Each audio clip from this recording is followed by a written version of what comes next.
আগন্তুক সময়ত শিক্ষক হ'বলৈ মন কৰা মোৰ ছাবস্ক্ৰাইবাৰ সকলৰ কাৰণে খুবেই সুখবৰ। BEd বেলেগ বেলেগ ইউনিভাৰ্চিটিৰ পৰাতো BEdৰ যিখিনি ফৰ্ম ফিল-আপ সেইখিনিতো আৰম্ভ হৈছে।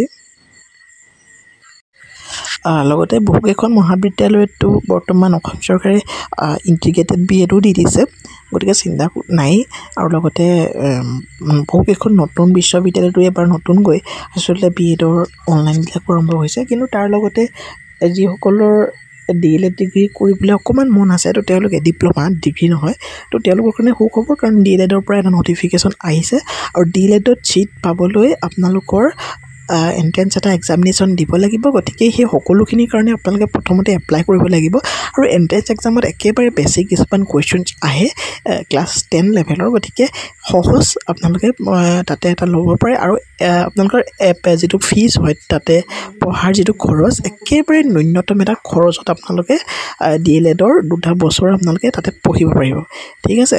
আৰু অসমত বহুত বেছি DLEDৰ ভেকেঞ্চি তাতে নাই, গতিকে পলম নকৰিব, আপোনালোকে সোনকালে এপ্লাই কৰি ল'ব। আৰু অসম চৰকাৰৰ পৰা ঘোষণা হৈছিলে যে 30 চনৰ ভিতৰত কৰিলেহে কৰা, আৰু পাছত DLED ডিগ্ৰী নাথাকিব, BEd অসমত থাকিব। গতিকে সেইটোৱে কথা।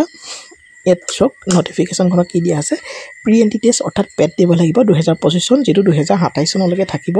অৰ্থাৎ 27 চনত আপোনালোকে DLED পাছ কৰি ওলাব, ঠিক আছে। ইয়াতে চাওক কি লিখিছে, online application are hereby invited from eligible candidate who are permanent resident of Assam to appear in the pre-entry test PET বুলি কয় 2025 চন for admissions into 2-year diploma in elementary education, তাৰমানে DELED, তাৰমানে 2 বছৰীয়াকৈ আপোনালোকে পঢ়িব লাগিব 4টা ছেমিষ্টাৰত। The course will be conducted in the NCT recognized teacher education institute, Diet City Normal Schools। এইটো 2 বছৰীয়া হয় DLEDৰ যিটো পাঠ্যক্ৰম, আৰু 4টা ছেমিষ্টাৰত আপোনালোকে পঢ়িব লাগিব। আৰু এটা প্লাছ পইণ্ট কি থাকে, DLEDটো পঢ়াৰ পিছত আপোনালোকে ইগন'ত BEdও কৰিব পাৰিব, তাৰমানে ঘৰৰ পৰা থাকি BEd পাছত কৰিব পাৰিব যদি ইচ্ছা কৰে।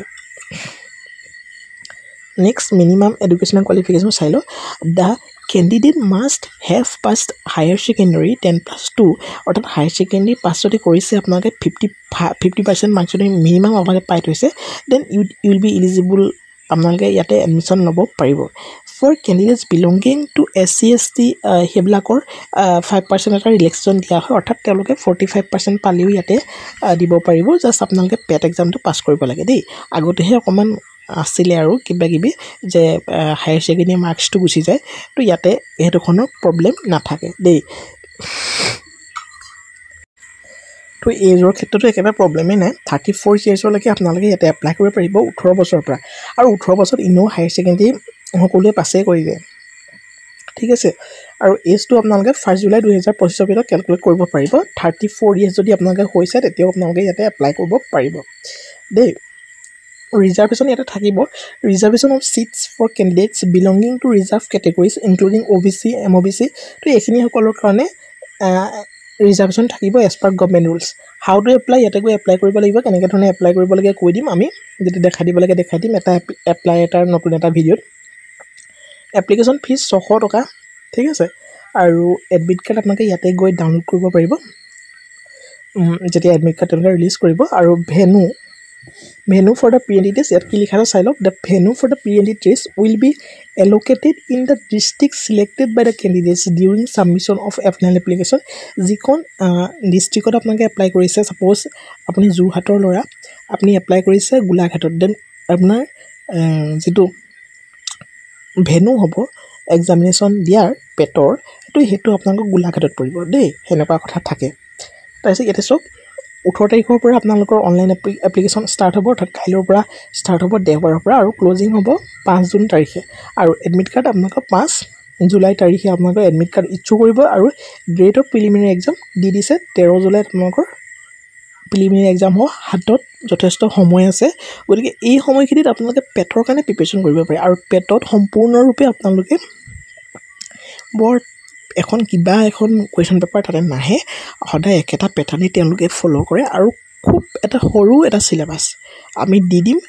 দৰকাৰ হ'লে আপোনালোকৰ কাৰণে মক টেষ্টো প্ৰিপেয়াৰ কৰিম, আৰু ভিডিঅ' আপোনালোকক দিম আৰু নোটছবিলাকো দি দিম যিহেতু আমি প্ৰিপেয়াৰ কৰিছিলোঁ আগতে প্ৰায় 9-10 বছৰ আগত গতিকে সেই গোটেইখিনি আমাৰ লগত আছে BEdৰ কাৰণে প্ৰিপেয়াৰ কৰিছিলোঁ তো সেইখিনি আপোনালোকে ল'ব পাৰিব ঠিক আছে ফ্ৰীকৈ আৰু ডিক্লেৰেশ্যন অফ দ্য ৰিজাল্টছ 28 তাৰিখে আছে ঠিক আছে এইখিনি চাই লওক 28 জুলাই তাৰিখে ৰিজাল্টটো আপোনালোকৰ ডিক্লেৰেশ্যন কৰিব ঠিক আছে তো মই আচলতে অকণমান বিজি আছোঁ গতিকে মই এনেধৰণে ভিডিঅ'টো বনাবলগীয়া হৈছে বৰ বেছি ডাঙৰকৈও কথা ক'ব পৰা নাই কাৰণ মই ডিউটি পাৰপ'জৰ কাৰণে ট্ৰেইনিং এটাত আহি পানি মই ৰুমত থাকিবলগীয়া হৈছে আৰু ৰুমত বেলেগ এজন আছে গতিকে যেনে তেনে ভিডিঅ'টো আপোনালোকৰ কাৰণে বনাইছোঁ আৰু তো ইয়াতে চাওক নোটটো দিছে in the event of any information being found false or incorrect এইবিলাক কথা গমেই পাব আপুনি আৰু এইটো ডিৰেক্টলি তেওঁলোকৰ অফিচিয়েল যিটো হেড অফিচৰ পৰা ওলাইছে গতিকে কোনো ফেক নিউজৰ কোনো কথাই নাই এপ্লাই কৰিব পাৰে আপোনালোকে অহাকাইলৈৰ পৰা এপ্লাই হ'ব আমি